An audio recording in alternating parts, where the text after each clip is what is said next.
गुजरात में कार्यक्रम किया, धर्म की जब बात आई, और ये हकीकत है कि आदिवासियों की अपनी एक पूजा पद्धति, अपनी एक पूरी आराधना, अपनी एक धार्मिक पूरी व्यवस्था बनी हुई है। वो प्रकृति को अपना सबसे बड़ा भगवान मानता है, और मेरे हिसाब से प्रकृति से बड़ा कोई नहीं हो सकता है। आदिवासी प्रकृति को अपना भगवान मानता है, वो उनकी अपनी पूजा पद्धति है, वो किसी भी धर्म का तौहीन नहीं करता है। लेकिन हर इलाके में कन्वर्ट हुआ, मतलब मैं कई बार कहता हूं कि आदिवासियों का धर्म परिवर्तन नहीं, धर्म ग्रहण हुआ, क्योंकि उनका कोई धर्म नहीं था, प्रकृति उनका भगवान था, वही धर्म था उनका। गुजरात में जैन बना हुआ आदिवासी। महाराष्ट्र के अंदर 15 लाख के आसपास आदिवासी आज मुस्लिम बन के बैठा हुआ है, ईसाई है, हिंदू है। लड़ कौन रहे?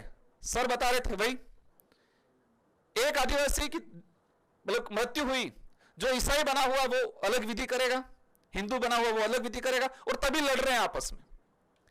आज हकीकत बिरसा मुंडा, सिंधु कान्हू, टाटिया भील, ये जल जंगल जमीन के लिए लड़े, पहचान के लिए लड़े, अस्तित्व के लिए, स्वाभिमान के लिए लड़े। लेकिन आज आदिवासी देश के अंदर आपस में सिर्फ धर्म के लिए लड़ रहा है, और वो कौन लड़ रहा है? आपस में ही लड़ रहा है। हमारे बांसवाड़ा के अंदर भी देखा गया, एक तरफ ईसाई कम्युनिटी बना हुआ है, एक तरफ हिंदू बना हुआ है, और जो धर्म की बात है दोनों लड़ रहे बहुत बुरी तरीके से। मणिपुर की जो घटना है बहुत भयंकर घटना है, मतलब धर्म के नाम से इतना जहर घोल रखा है कि भाई भाई को मार रहा है, और वो बुरी तरह से मार रहा है। और ये चीजें पूरे देश में होने वाली, आने वाले समय में अगर पढ़े लिखे युवाओं ने, अपन ने, सबने ध्यान नहीं दिया तो देश में बहुत भयंकर। बहन बेटियों के लिए नहीं लड़ेंगे, जमीन के लिए नहीं लड़ेंगे, अधिकारों के लिए नहीं लड़ेंगे, लेकिन धर्म का इतना जहर घोला जा रहा है हर तरफ से।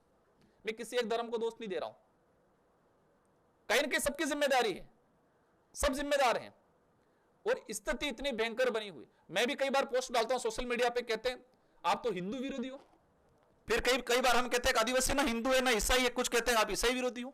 हम किसी के विरोधी नहीं है।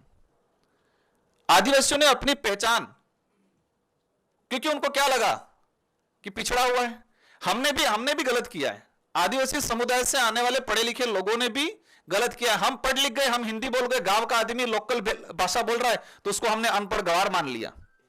मेरा यह कहना है कि आदिवासी समुदाय का ही व्यक्ति दिल्ली में पैदा हुआ, पैदा होने के बाद उसने कभी अपनी मातृभाषा नहीं सीखी, और आप कभी गांव में गए, अब गांव के 100 लोग मिलकर भीली भाषा में बात कर रहे हैं और आपको समझ में नहीं आया, तो उनकी नजर में आपके दृष्टिकोण से देखेंगे तो आप भी गवार हैं,